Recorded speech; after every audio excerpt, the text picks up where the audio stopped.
Hey, what's up? Welcome to Degen Ed. That's degenerative education, meaning none of this is financial advice. Just me having fun going over some information on the LA fires.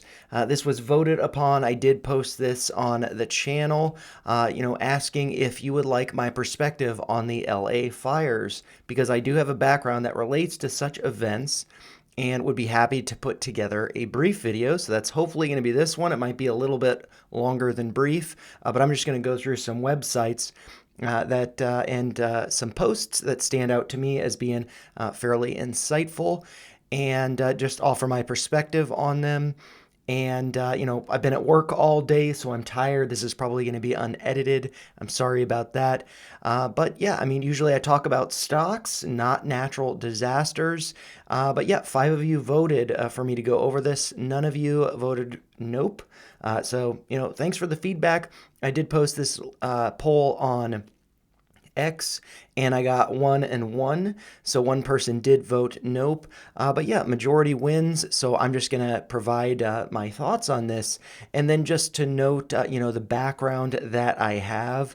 So I have a PhD in marine and atmospheric chemistry focused on marine chemistry. And I really looked at the deep ocean, the overturning circulation of the ocean, and how that relates to climate. And really, the ocean serves as a moderator for climate because the ocean has about a 1 to 2,000 year timescale that a water parcel would spend in the ocean going down to the bottom before coming back to the surface.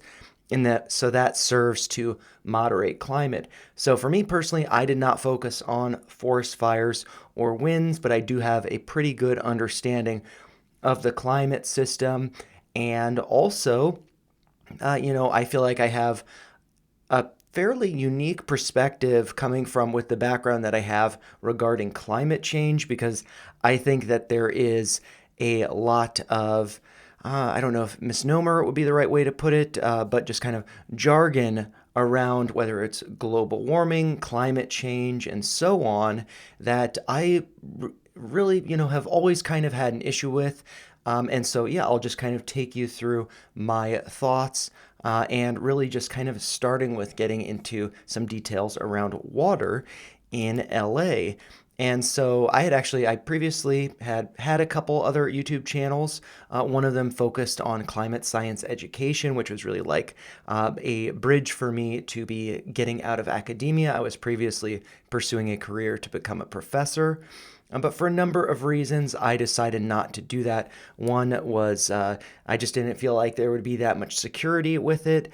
As some of you know from the channel, I actually work in a factory. I have a job that you don't need any sort of degree to have, and it's actually a more secure position than I would have had pursuing becoming a professor at a university. And also, I guess just before I get into the article, I'll go over this. I felt that following and during the pandemic, I wasn't getting enough support doing the research that I was doing. And the research was really geared towards, cranking out papers. And that's basically what academia and the sciences are built around. You are better, a more competitive candidate the more papers you publish.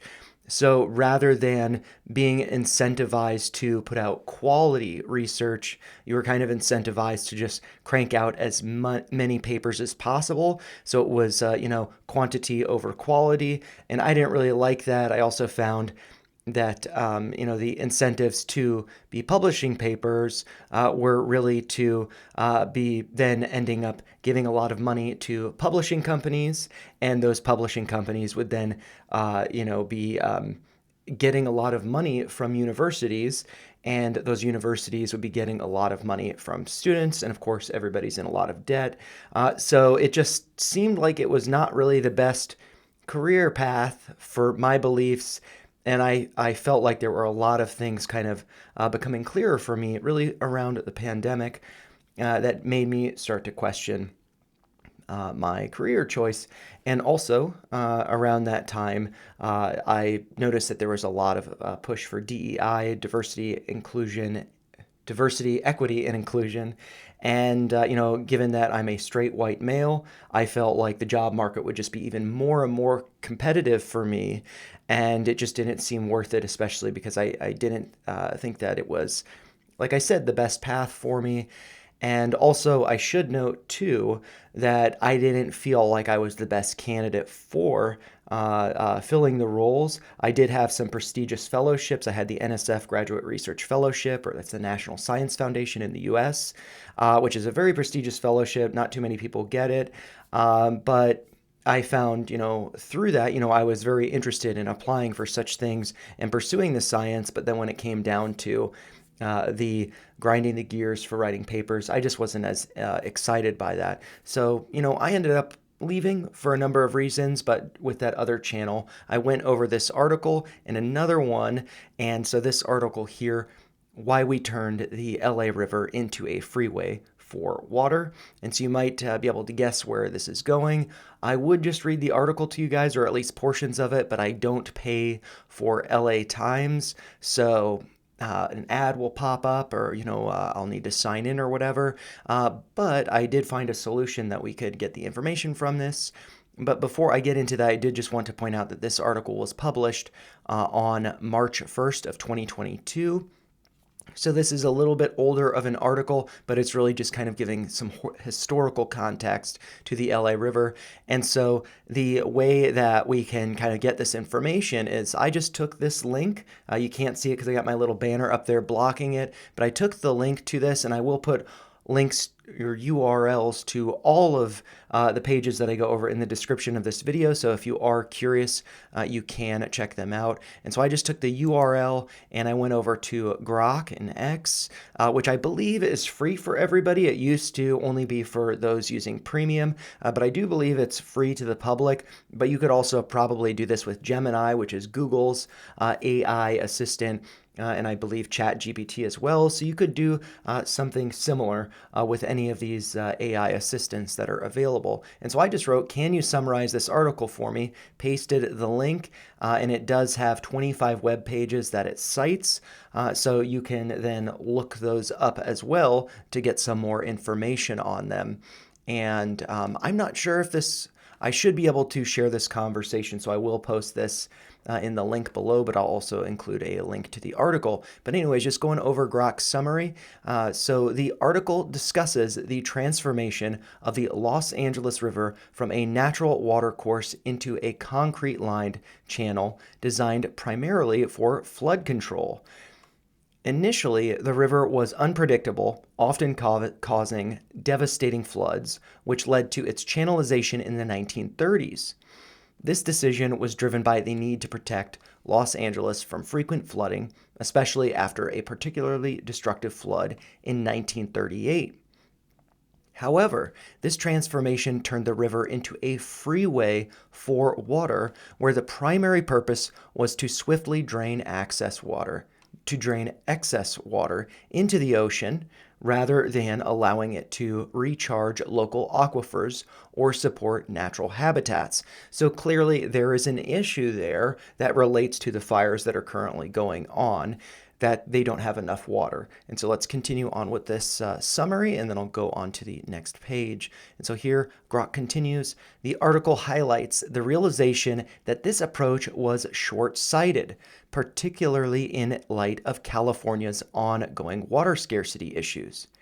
It mentions that modern-day efforts are now focused on rethinking the river's role, aiming to restore some of its natural functions while still managing flood risks. The narrative suggests a shift in perception from viewing the river solely as an infrastructure for flood control to recognizing it as a potential resource for water conservation, habitat restoration, and community recreation. The article underscores the historical context of the river's channelization, the environmental and social costs, and the contemporary movement towards re-imaging the river's future role in Los Angeles. So yeah, I think that's a pretty nice summary, and if you guys do have access or you want to buy it, I think it's $1 for 4 months. I will include the link to the article in the description of this video. But then so on to the next clip. This is one that actually a pop-up blocked it, so I just took a screenshot. And this is another article that I went over in this stream about, I think, like a year and a half ago. And if you guys are curious, I can post some clips from that on the channel, so let me know. And also, if you're here with me at this point and you don't like this kind of content, please let me know in the comments, or feel free to give the video a thumbs up if you want me to just focus on stocks. But yeah, I mean, this was voted upon, and I do respect that. And I also just wanted to go over this stuff. And anyways, so this article came out, I believe it was in February of 2024. And this image, I should note, came out in, I believe, let's see, January of 2022. So, no, January 2023. The article came out February 2024. So the article is about a year old, but the image here is about 2 years old. And yeah, so this image, this is actually, kind of like a familiar image for me. I'm not sure exactly, but I believe I have ridden a bicycle along the river here multiple times. And whenever I do, it's not raging like this. So this is just, a massive amount of water that apparently this image was taken about 2 years ago. So just tons and tons of water flowing through Los Angeles. This is the LA River. And so this newsletter, don't laugh, rain in LA can be really scary. Here's why. So it kind of breaks down some of that. And so, yeah, I just kind of wanted to go over this article based on Grok's summary, really because this image just strikes me as there being a massive amount of water flowing through LA at this time. And so if we look at Grok's summary here that I asked him to summarize for us, looks like he just includes 25 web pages. Looks like all of them apparently are from the LA Times. I believe that's their logo. And so Grok's summary is as follows, that the article from the LA Times discusses the impact of heavy rainfall in LA, highlighting how the city's infrastructure, initially designed to manage stormwater, has inadvertently reduced its resilience to climate change. So that's a pretty key word in this discussion. The concrete encasement of rivers and streams intended to control flooding prevents the natural recharging of aquifers, making the region less capable of utilizing local rainfall for water resources. The discussion includes insights from hydroclimatologist Peter Gleich, who notes that California's infrastructure is unprepared for the increasingly severe weather patterns due to climate change. And so whether it's due to climate change or other factors, we'll get into that in a little bit. Climate change is definitely a factor, but there are other things going on. He emphasizes the need for long-term, consistent funding to enhance resilience against both floods and droughts, suggesting that the proactive measures are essential to mitigate future disasters. And so I feel like I gotta repeat this again. Proactive measures are essential to mitigate future disasters, like what LA is experiencing right now. And so the narrative also touches on the broader implications of climate change, urging for immediate and significant action to adapt infrastructure to the new climate reality. And so I think that this is kind of a nice way to phrase it rather than climate change, climate reality. That I'll get to this at the end of the video, but really just understanding, what climate change means, what it is, and the reality of what we're going through, at whether that's, LA or the country, the world, just thinking about that. And so on this note of all of this water, I was curious, and I actually just was curious about atmospheric rivers because I recall hearing about them more recently. And so I just did a little Google search, California Atmospheric River 2024, just because I wanted something a little bit more recent, because the other examples that I was providing were from, a couple years ago. And so we can see that November 2024, that's pretty recent, but this is actually focusing on Northern California, so that is not going to be relevant for LA. But we can see that February of 2024, there were two two atmospheric rivers that brought heavy rain, strong winds, and power outages to Southern California. And so the key here is that heavy rain was brought to Southern California, which is about almost a year ago, and I believe like the last rains that LA got were about 8 months ago. And so this is just an example of kind of, a climate event that we could have been harnessing to fill up water reservoirs if in case there were to be massive forest fires that were amplified by wind. And so that's really, the big issue that's going on in LA right now. And yeah, so there was all this water. It apparently all went out to the ocean. It wasn't really utilized in the way that it could have been, but I will get to that in a minute. And this is something that I just learned about today. I'm not a Californian, but just kind of learning more about what's going on in LA currently, and knowing that water is a very important part of it. I learned about California's Proposition 1 water bond, and this is from 2014. And so just from this quick Google search, get the little AI overview that California's Proposition 1, or also known as the Water Quality, Supply, and Infrastructure Improvement Act of 2014, was a water bond that voters approved in November 2014. And the bond authorized $7.5 billion of taxpayer money in general obligation bonds for water projects. And so I'm not going to go over everything here, but I did want to point out the first point here from what the bond funded. The number one point was water storage for construction of dams, reservoirs, and other surface and groundwater storage projects.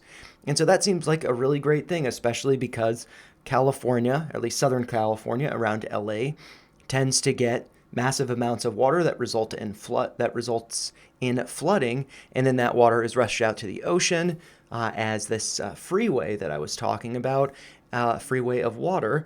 And so, if some of that water could be stored, this seems like a great proposition.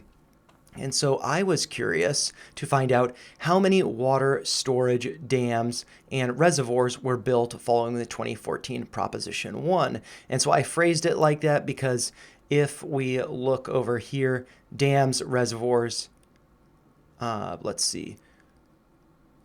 How did I phrase that? I took it from something over here, water storage, dams, and reservoirs. So that's why I phrased it like that. And so how many water storage dams and reservoirs were built following the 2014 Proposition 1? And so LA Times has an article here. This came out in 2023. If you search this, you can find a number of links. A lot of them are, a little bit outdated. So I thought, well, rather than digging through all of the results that Google would provide, I thought I'd just ask Grok the same question. So I copied it from here and pasted it into Grok so I could get a response from him. It looks like he references 25 web pages as well as 14 posts. And so if we get into this, we can see that following the passage of Proposition 1 in 2014, which allocated $2.7 billion, let's just make sure that's the right number, 2.7, this says 7.5, so this is actually more conservative, specifically for water storage, so I guess that would have been the portion of that entire 7.5. So about a quarter of that was allocated for water storage projects in California. And so, again, I'll read this again and keep putting on all those details. Following the passage of Proposition 1, no new major reservoirs or dams have been completed. And so the funding was intended to boost the state's water storage capacity, but construction has not yet resulted in any fully operational new reservoir projects. However, several projects have been in various stages of planning, development, and environmental review. And so this, to me, it makes me think of the Department of Government Efficiency could be beneficial in something like this because there's just all of this planning and we just need to build up the storage capacity for water. But, in all honesty, I do have environmental highlighted there. That is a concern when damming, because then you're going to be displacing a lot of animals, perhaps people, and then you're going to be creating kind of a new ecosystem there by creating a reservoir. And so that is definitely something that needs to be considered, but it's been 10 years and taxpayers put a lot of money into this. So I would expect some results now, at least one reservoir built, especially around California, LA, that's had a lot of troubles, not just currently, but in prior years as well. And so, for instance, the Sites Reservoir, one of the most prominent projects under Proposition 1, has been moving through feasibility studies. So studies, this is bureaucracy and all of that stuff. Department of Government Efficiency aims to, be able to make this stuff happen a little bit more efficiently because, I hate to say this, but this, what we're dealing with, this is a climate emergency, you could say, and I'll come back to that towards the end of the video, but I feel like that's a phrase that has been inappropriately used, and so I do have some context to that. I'll come back to it, but this is something that we need to be taking action on. We don't need to be postponing it for 10 years. Also considering funding commitments and environmental documentation. I do think that's a very important part of this because it's dealing with animals and displacement and changing ecosystems. So I think that is something to consider seriously, but perhaps maybe not over 10 years. But as of the latest available information, it has not yet reached completion. Other projects, like expansions of existing reservoirs, such as Las Vaqueros and Pacheco, have been considered but have not resulted in new completed structures. So it's just, there's nothing being done. And so this information is based on various web sources and posts found on X, excuse me, discussing the process or lack thereof on these water storage initiatives. So I find that to be very interesting. And let's see. And then I get into some tweets that I shared. I just kind of want to make sure that I hit the points that I was hoping to with this. I think I did, but I might have to circle back in a minute. And so this is something that I retweeted. And so this is dealing with smelt. And that's a fish that I'm sure that you guys have heard of. Hopefully there's a nice little claymation image of a smelt on the thumbnail of this video. So I'll just read what I wrote here. I don't necessarily agree with everything here, at least don't take such a strong stance on it.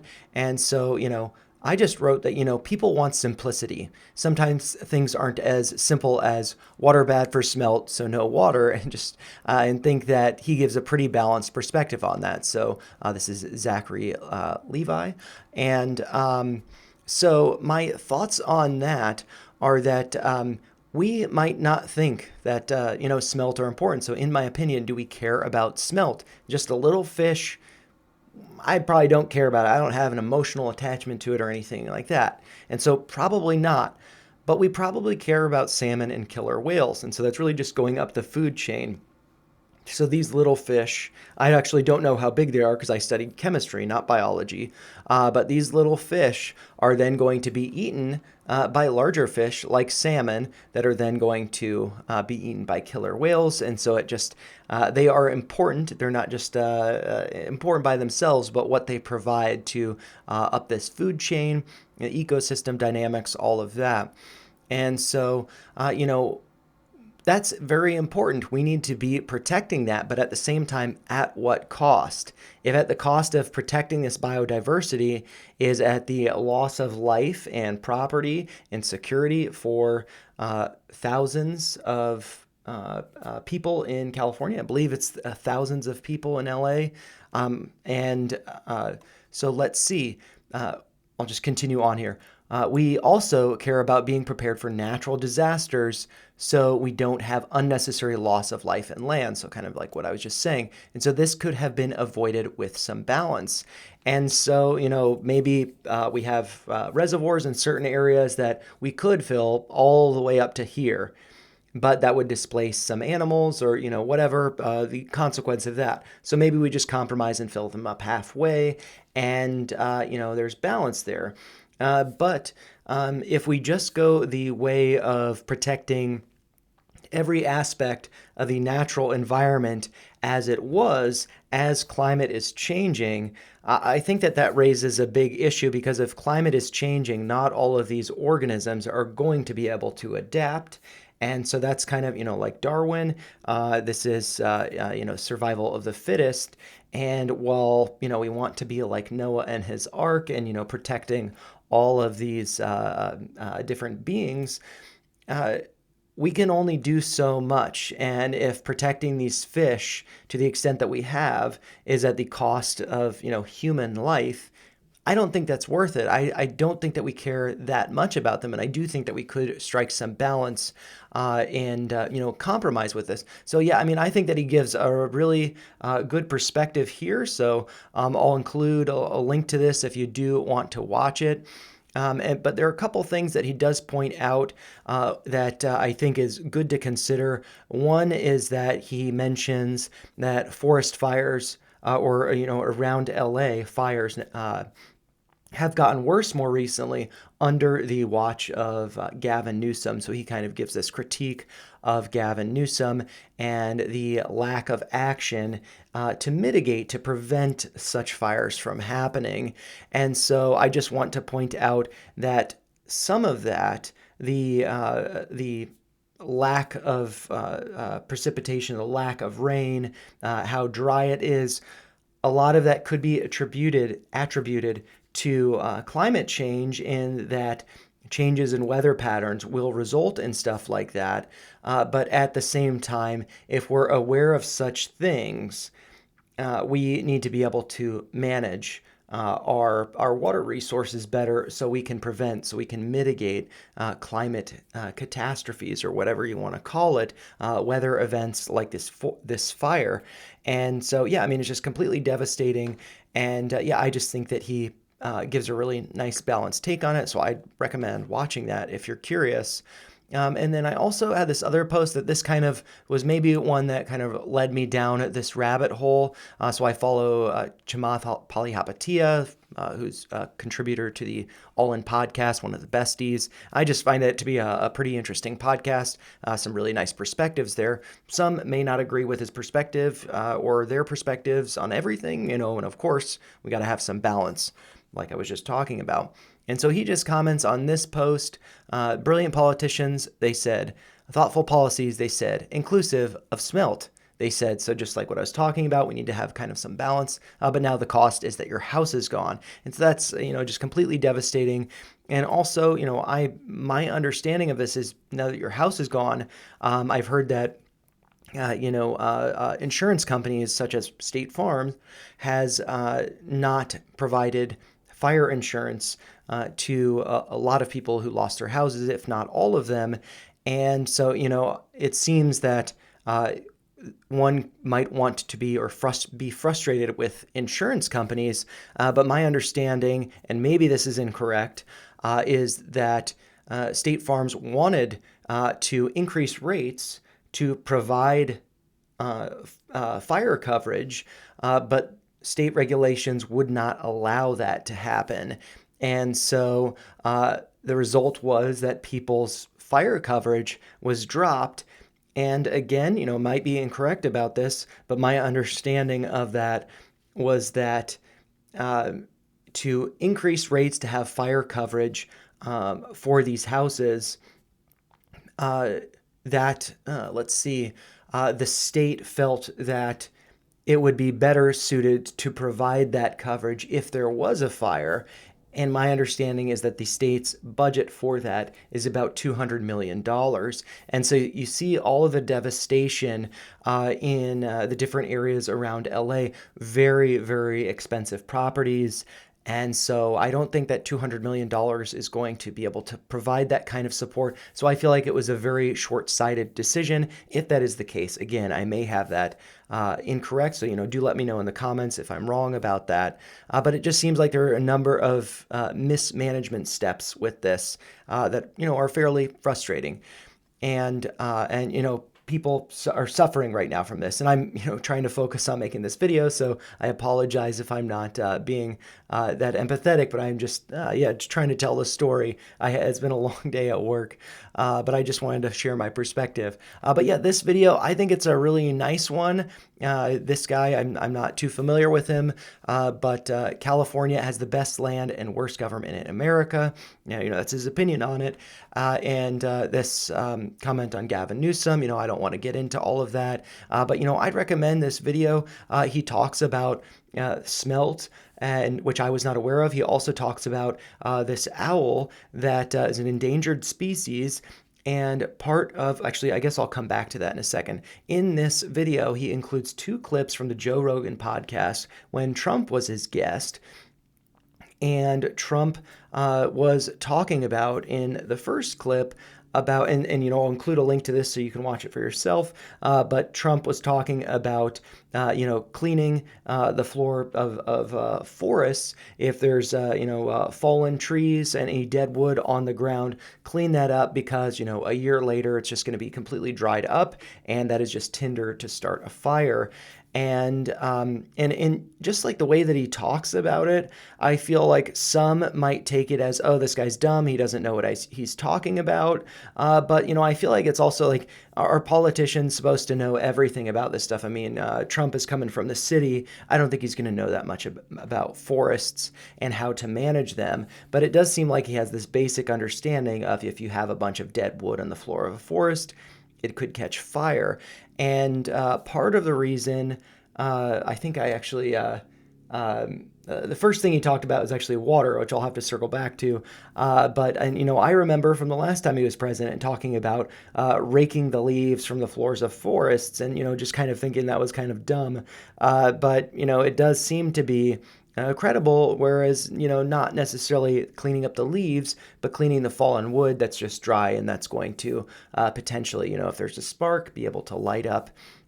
And so he was talking about that, and there are these owls, these endangered owls that are in this forest, which you can watch the video to get some more details on it. And you could also dig a little bit deeper. I'm just kind of on the surface here. But these owls are in the forest, and rather than cleaning up all of the dead wood that had fallen, we left it there because that's a part of the owl's natural habitat. We wanted to protect them. But kind of ironically, because of that, or maybe not necessarily because of it, but contributing to it, the forest caught on fire. And, so that completely destroys the habitat of this endangered species rather than just altering it to mitigate the possibility of a disaster. So I found that to be an interesting point. And then the first thing that Trump mentions is talking about water management, how the water is going out to the ocean.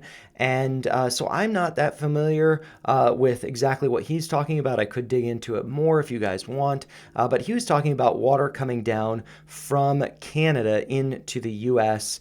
and that going out to the ocean. I was under the impression that a lot of the water in Southern California came from the Colorado River or from Colorado, but I might be mistaken by that. But either way, regardless of the source of that water, I provided evidence that there has been ample water, more water than they were able to handle, that could have been stored. So, I think that is definitely something to consider. And so, I'd recommend, checking out this video, and also, kind of talking about the Joe Rogan podcast and stuff. This is something that I just find to be super eerie. I'm actually going to remove Ed for a second, have him slide away for a second. And so this is from the Joe Rogan Experience. So if you want to watch the full podcast, I believe it's episode 2178. And he's talking about how California's doomed. And so this link here, this is not Joe Rogan. This is just somebody that kind of copies it and makes these videos. So I'd recommend going to the source here.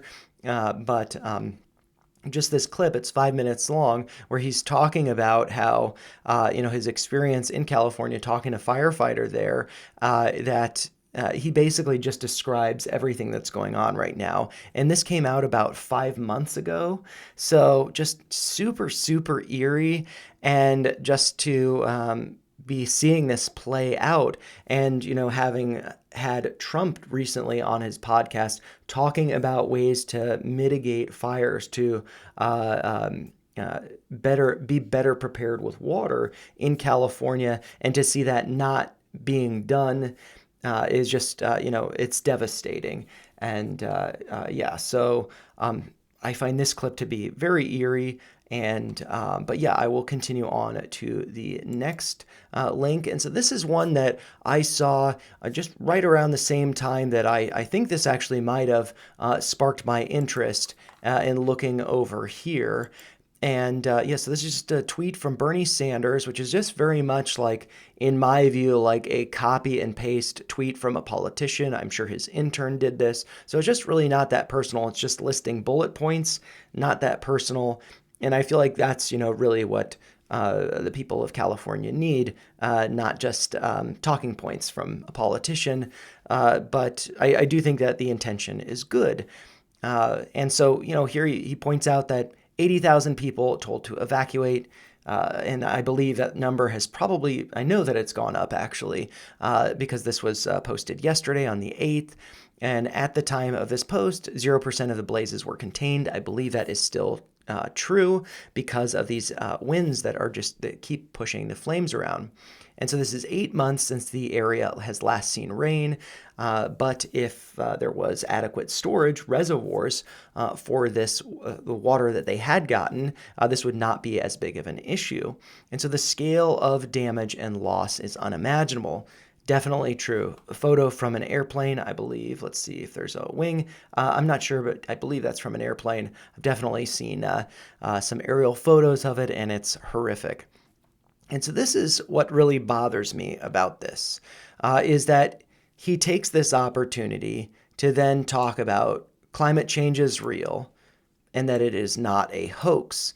And so I just don't really understand why he feels that it's necessary to be bringing that up right now, because I have seen a lot of comments about don't politicize this event or this catastrophe that's going on. But I see that that's exactly what is being done here. This image is being used as like the poster child to share the example that climate change is in fact real because the city's burning and that it's not a hoax. And so I have issues with this because I view that climate change has really just become like a buzzword or an agenda rather than something to be educating people on. And I'm actually going to skip over to the last thing because I think it's important to put this into context. This is just something that I always think about. This is a quote from Mark Twain. I just searched, "Climate change is what you expect, weather is what you get." And so climate change would be that, if in whatever month you're expecting it to be a certain degrees, let's say 40 degrees, 50 degrees, whatever it is, whatever units you want to use, Celsius or Fahrenheit. So let's say 50 degrees for whatever month we're talking about. And climate change would be if you then started to expect that month it's actually 60 degrees. And so that is climate change. But when you get a weather event like wind, like the drought that's been experienced, that is, the weather effectively, because that is what you get. You don't always get the winds. You don't expect the winds, but that is what you happen to get. And they can vary seasonally. And so climate, and this I think is an important thing to put into context, the average weather conditions over a long period of time, usually that span 30 years or more. And so when building like a climate database, so this was done with the sea ice record in the Arctic, that was measured by satellite. I believe it started in 1978. And so it took, about 30 years to really be able to understand, is there any change happening, like climate change? Otherwise, it would vary between years, and that's really just effectively weather. You're going to have variations, and so that's not too surprising. And so here, just to note this, that climate is a description of the long-term patterns of weather in a specific location. And so to note, let's see, what was I think I was over here. Yeah, to talk about climate change, that it is real. I think that this gets people caught up because it's, well, is it climate change natural, or is it man-made anthropogenic climate change? And in my view, I don't think it really matters. I don't think it matters if we're going to be debating about whether man-made climate change is real or not, if that's driven by CO2 that we emit, or if that's just a natural occurrence. We can look at the geologic record and see that climate has changed over time. And so no matter what, climate does change. Climate change is definitely real. If we're talking about man-made or anthropogenic climate change, that's also real. Any environment that we're in, we change it. I mean, I think a good example of that is beavers. They cut down trees, they dam rivers, they change the environment. And so as humans, we're much more influential than beavers, and we definitely change the environment. We have the ability to change the climate. But that's something that would be happening over a long period of time. And so to be talking about this, I think there's one other point that I wanted to make about climate change. I think about, the time scale. And so, like, you can look back at the geologic record and see that climate changes over time. And so, climate change, or the change of climate, I should say, is something that changes on a geologic timescale. It doesn't change on a human timescale. And so, by that, what I mean is that, let's say, I'm going to be lucky, just like Jimmy Carter, and I'm going to live to be 100. And so that would mean that my human time scale is on the order of, or on the scale of 100 years. And, the geologic time scale regarding climate, I would say it's more on the 1,000 or so year time scale. And that would be related to the ocean and how the ocean moderates climate on that, 1 to 2,000 year kind of cycle. And so if we're talking about climate change, it's definitely something, and if we're contributing to it, by how we're living on this planet, in whatever way, I don't think that's an important debate to have. I think it's just important to recognize that if you're anywhere doing anything, you're changing the environment that you're in.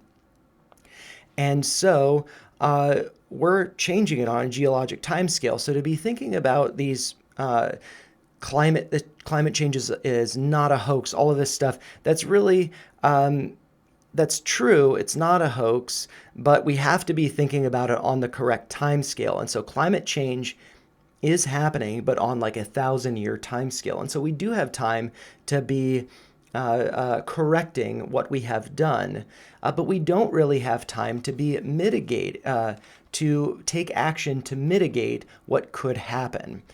And so when he closes this, and also I guess I should note that, climate change is not a hoax, but I think it can be framed in ways that are fairly misleading, like having agendas, things like that. And so I don't think that's good, and I don't think it's good to use a disaster like this for, a political move like this. And then he closes with Donald Trump must treat this like the existential crisis that it is. And so I think that there are a number of things about this.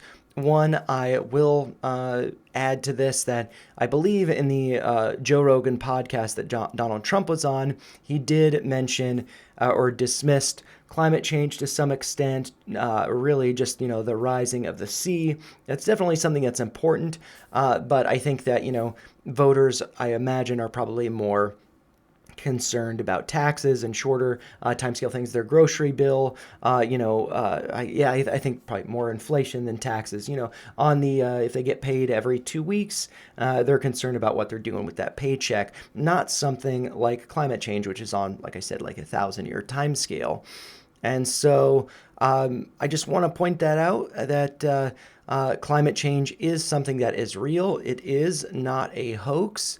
But I think it's important to be considering that time scale.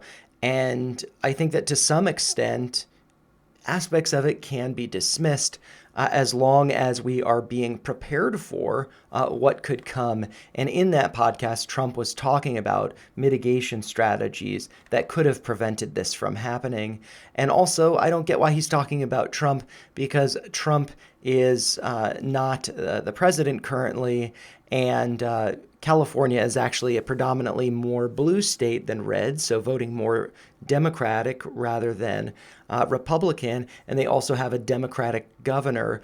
So this just seems like a very out of place attack, because what's happening here is due to the mismanagement of the state under the current governor, not because Trump is going to be sworn in less than a couple weeks. And so, but continuing with this point that Trump must treat this like the existential crisis that it is, I think that it's maybe crisis is a bit of a strong word as far as climate change. I definitely think it's existential, but it's something that we can be managing. We can mitigate stuff like this. And he did talk about different strategies to do that. And those things, as we know, the water management and the cleaning of the forest floors, I don't think I mentioned that, but that has not been implemented either. So it's just a total mismanagement here. And so I just found this to be very out of place, and I don't think that this is appropriate to be calling out Donald Trump. I think it's better to be working together, and especially because he's an elected official right now, whereas Donald Trump is not just yet, about to be sworn in. And so, I think that people can be voicing their opinions about things online, but if you're paid to be representative of the people, I don't think it's good to be causing division at a time like this. But maybe, there's a little bit of bias there. I don't know. Generally, overall, I'm just frustrated with all of this, what's going on. But then here, this is a tweet from Elon following up from this guy who, I was just posting his stuff earlier. And so Elon, so I guess I should say what he's responding to, climate change is real, like I was just talking about. And so then he goes over some opinions about how California has been mismanaged, but just, the point that climate change is real. And so then Elon responds to that or retweets that saying, exactly, climate change risk is real, just much slower than alarmists claim. So like I'm talking about that, it's on a geologic timescale, and humans have increased the speed at which that climate is changing, but it's still on a very long timescale. And even if climate is changing and we are not to stop it or halt it from changing, we can have mitigation strategies for if disaster happens. I think that's very important. And we can also attempt to, mitigate what might come from climate change, and also through that mitigation, perhaps preventing any of that climate change from happening. And so he continues on that the immense loss of homes in LA is primarily due to two things. One, nonsensical overregulation that prevented creating fire breaks and doing brush clearing. That prevented creating fire breaks and doing brush clearing. So we weren't doing the preventative measures on land, and then also bad governance at the state and local level that resulted in a shortage of water. So, we weren't storing that water that we, as taxpayers, I'm not a resident of California, but taxpayers there, were paying for the storage, water storage, and that has not been done. And then so Kaizen followed up commenting on Elon's post. And so they're right about the problem, that climate change is important. It is real. We need to be working to address it, but wrong about the urgency and the priorities. And so the priorities are not to be throwing shade at politicians in the middle of a disaster like this. I think that the priorities are to be managing water resources effectively, not sending them out to the ocean. And also what I had seen a lot of, I don't have a page for this, but that a lot of money has been allocated to homeless, which is definitely an important issue. But the note, just like the fires, the homeless issues have just been getting worse and worse and worse, but also the funding has gone up and up and up for that. And from visits to LA, I go probably once a year. One thing that I've noticed is that where I would visit, the location is near a park. And there are two ways to get to the park. One way is to get to it on the street, and the other way was kind of like this back alley parkway to, just walking along the freeway basically on the side of some properties to get to that park. And I first experienced that way as getting to the park. But now that can't be done because there's just a homeless population. There are tents, all of that. The river that I had gone by, the LA River, frequently see tents around there, and so that may just be normal, but definitely that is definitely eyesores there with the homeless population. So I think that the prioritization of water resources and preparedness for these fires, that's also going to affect the homeless population there. So I think it's like, I don't know how many birds in one stone there are with this, but prioritizing that water management and clearing so there's not as much tinder to be starting these fires. And so this other thing that I did want to point out, because Elon does mention alarmists here, is I just Googled Climate Action Plan 2050 because I wanted to point this out. This is also like a timeline 2050. It's good to have goals. It's good to set goals for ourselves. But also, the world's not going to end at 2050. And with this, and kind of, on the note, I'll just leave this here and you guys can search for it. I didn't necessarily want, I'll read this. Yeah, sorry, I'm tired. This Climate Action Plan of 2050 refers to a comprehensive strategy outlining steps a government organization or community intends to take to significantly reduce greenhouse gas emissions and achieve net zero carbon emissions by the year 2050. And so I think that's good in order to combat climate change, but that is like saying, we're emitting stuff that's bad, we need to stop that. But there's the other piece of the puzzle, which is that regardless of how much more we're emitting, natural disasters happen, whether they're influenced by man-made climate change or natural climate change or not. Natural disasters happen. We've always, experienced them. And so we need to be better about planning to mitigate them so they don't happen. And so that's, this kind of, fails to point that out, but this is just a summary there. So I think that we need to be doing a better job of planning for this stuff and like the events that are currently going on. And just coming back to Elon's point here about alarmists, thing that, I think kind of made me put the fork in the road as far as my career goes, was that I was, tweeting about something related to climate. I try to avoid climate change because, political and all of this, but just regarding climate. And actually, maybe not so much with this. Maybe that's a bad example, and maybe this is what I learned from this stuff. But I remember, there being a hashtag climate change, and then also being hashtag climate emergency, hashtag climate crisis, hashtag climate catastrophe. And then it just kind of got me thinking, like, why are there so many of these hashtags? Why am I trying to figure out which one's trending the most? And it's really just like, seemed to be like, these aren't really climate crises. These are natural disasters. And to frame them or rebrand them as a climate crisis or a climate catastrophe, I don't think that serves us well, because I think it creates a bunch of jargon that makes this stuff less accessible for people. And thinking about alarmists, and maybe this is not necessarily an alarmist, but raising attention to something. I'm sure some of you might view this as an alarmist. But the thing that turned me on to climate change was seeing the movie An Inconvenient Truth.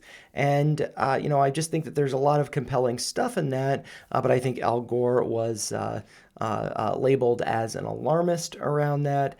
But that kind of compelled me to want to study and understand the earth, the environment better.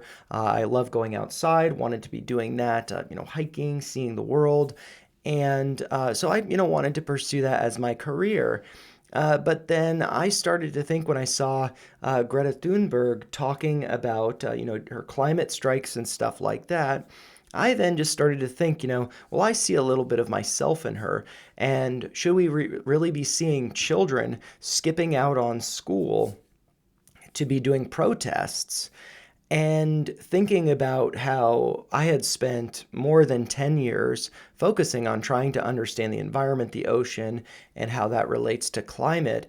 And I just realized, all we're doing is just publishing papers. We're not actually implementing change, whereas somebody else is, who is actually like an enemy of a lot of those who actually support renewable energy, EVs, solar power, battery power, and things like that. Pro science people. I guess, well, all of us, I would imagine, are pro science, but the party that claims to be. And yeah, I just saw myself in her and realized, well, she's probably just going to spend another 10, like her entire life focusing on this problem, only to realize, like what I realized, that this is definitely a problem, but it's not happening at such a fast time scale. We've known about climate change for a long time, anthropogenic climate change driven by, the emission of CO2 from the burning of fossil fuels. But there are other ways that contribute to climate change, and climate change is also going to change naturally. And also, there are just going to be kind of random weather events that don't relate to climate changing or staying the same. They just happen because, climate is what you expect, weather is what you get. And yeah, so I feel like spending a lifetime trying to point out these problems, that climate change is real, whereas there are others who are actually taking steps to address the problem, to resolve the problem, and to do it in a way that is economically feasible and efficient. And so, yeah, I don't know. This was a pretty big ramble. I'm going to end it on this last thing here. But yeah, this is like about an hour long, so I hope it was helpful for you guys. But as always, those are just my thoughts. If you found them helpful, make sure you like the video, share your thoughts in the comments down below, and make sure you subscribe to the channel for more videos like this if you want them. But also, mainly, I just talk about the stock market and stuff like that. So maybe I'll never do a video like this again. But yeah, I hope you all are doing well. I hope your families are safe, your friends are safe. Reach out to your loved ones because you never know what might happen.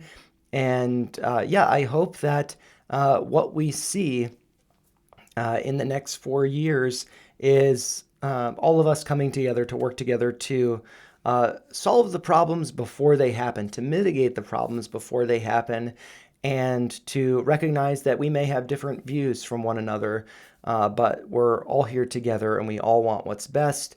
But I think that clickbait agendas, I think that we need to get away from that and just work together and acknowledge when we fail, because I think that a lot of what's happened in California has been just it's said so many times, but just gross incompetence and the loss of lives, the loss of property, the devastation. It could have all been avoided, regardless of the fact that climate change plays a role in that. We're humans, we're capable of doing great things, and so I think that we should hopefully learn from this devastation and mitigate future ones from happening, rather than using this to promote. Oops, I clicked it. I closed it. Rather than promoting a climate change agenda. Climate change is definitely real, but this stuff happens and we need to be able to plan for it better. But anyways, that's enough rambling. Thank you guys so much for watching. I hope this was helpful, and I'm going to get back to stocks tomorrow. Take care, you guys.